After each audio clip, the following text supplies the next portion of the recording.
Ernesto Sábato, La Resistencia.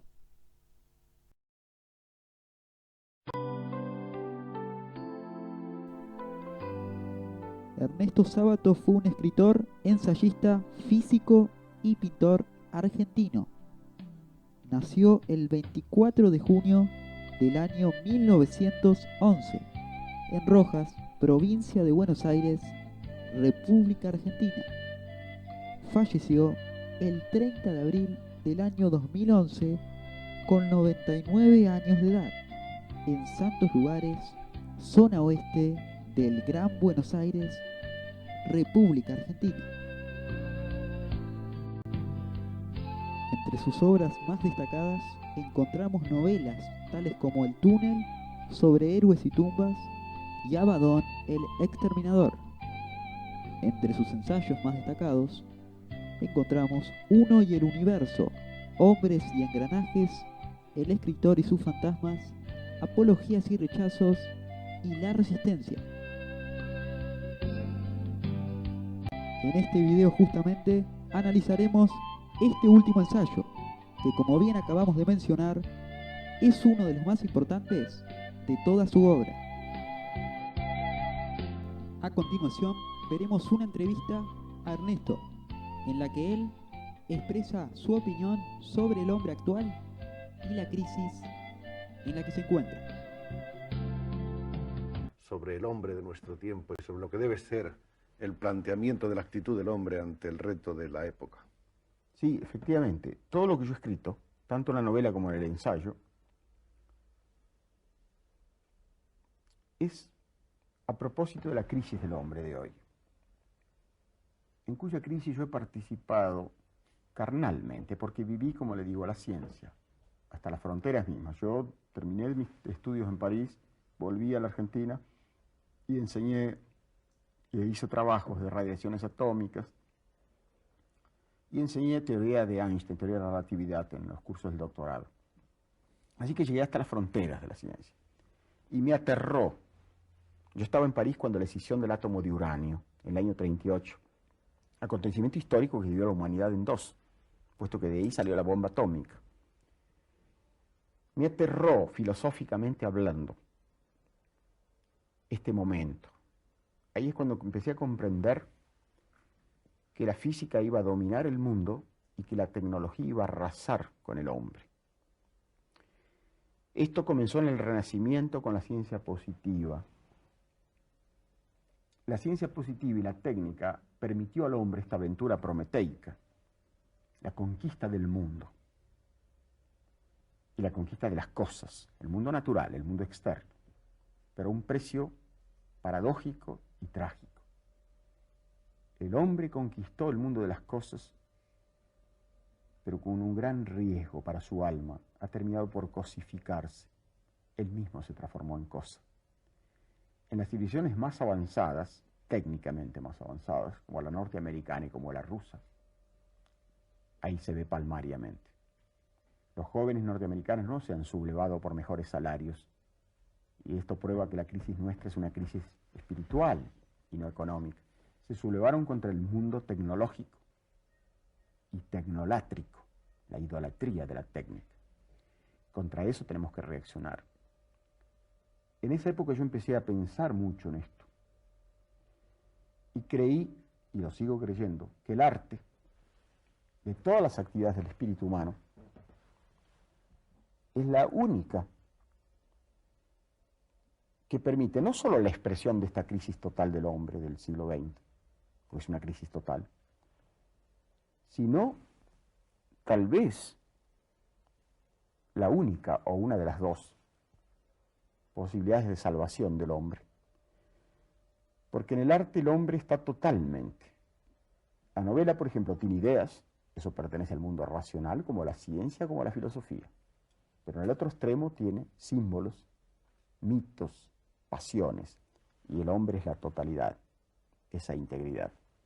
Así que la novela, particularmente la novela, es la que permite a la vez la expresión de la crisis y una de las tentativas de la salvación del hombre en esta crisis.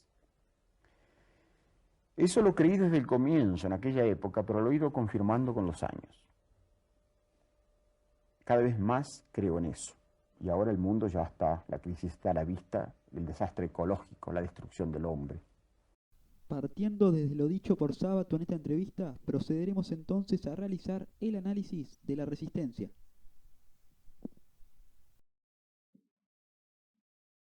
En ella se hace referencia a la poca importancia que se le está dando a todo aquello realmente esencial, como relacionarse con otras personas, lo que es provocado por las nuevas tecnologías. Sábato afirma que las mismas idiotizan y nos hacen olvidar lo bello de la vida.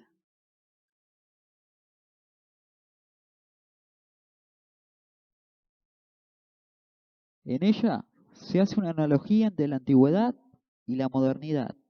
Se afirma que en la actualidad se han perdido y deformado muchísimos valores, tales como la cooperación y la solidaridad, a causa de la expansión del individualismo.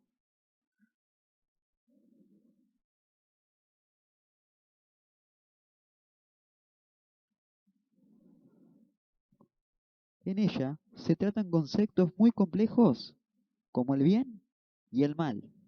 Se habla de la existencia de ambos conceptos en el ser humano y lo inherentes que son para su existencia.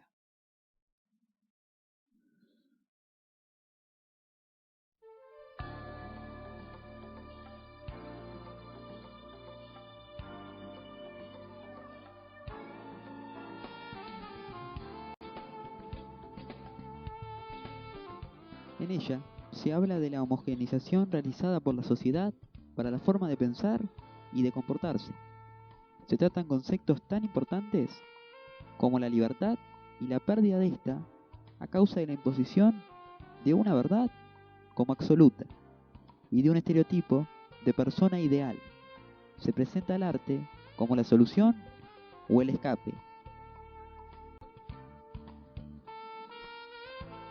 En la última carta se trata directamente el concepto de resistencia. Se la describe como un proceso complicado que requiere superar el miedo y actuar según nuestras propias convicciones, atreviéndose a romper con lo establecido, olvidándonos de aquellas preocupaciones innecesarias.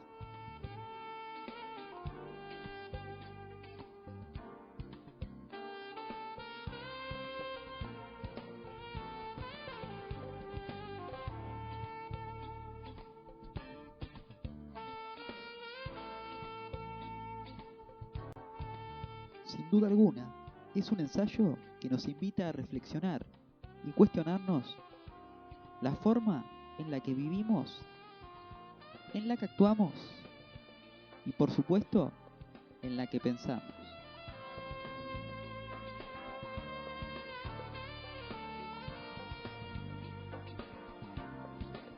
Mediante su lectura, nos vemos inmensos en una cruda y triste realidad. ¿Es posible que por culpa de las nuevas tecnologías olvidemos lo más básico de la existencia, como los sentimientos? ¿Es posible que la misma nos vuelva tan fríos y, sin darnos cuenta, infelices? Hay que lograr escapar de este gran problema si queremos seguir existiendo como especie. Debemos ser capaces de liberarnos de esa degradación mental y actuar según nuestra propia naturaleza, siendo felices, atreviéndonos a romper las cadenas de lo establecido. Lo admirable es que el hombre siga luchando y creando belleza en medio de un mundo bárbaro y hostil. Ernesto Sábato.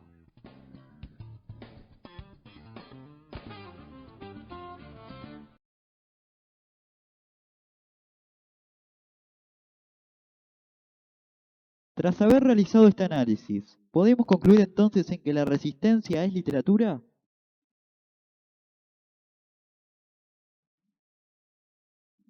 Terry Eagleton afirma que quizás haya que definir la literatura no con base en su carácter novelístico o imaginario, sino en su empleo característico de la lengua. De acuerdo con esta teoría, la literatura consiste entonces en una forma de escribir según palabras textuales del crítico ruso Roman Jakobson, en la cual se violenta organizadamente el lenguaje ordinario. La literatura transforma e intensifica el lenguaje ordinario, alejándose sistemáticamente de la forma en que se habla en la vida diaria. Jonathan Kuller, en cambio, propone que cada cultura y sociedad puede decidir qué texto es y no es literatura, adjudicándole dicha tarea a los árbitros de esas culturas. Guiándonos por dicha teoría, podemos concluir entonces en que la resistencia sí es literatura. Escrita originalmente como un ensayo, la sociedad la ha definido como una obra literaria.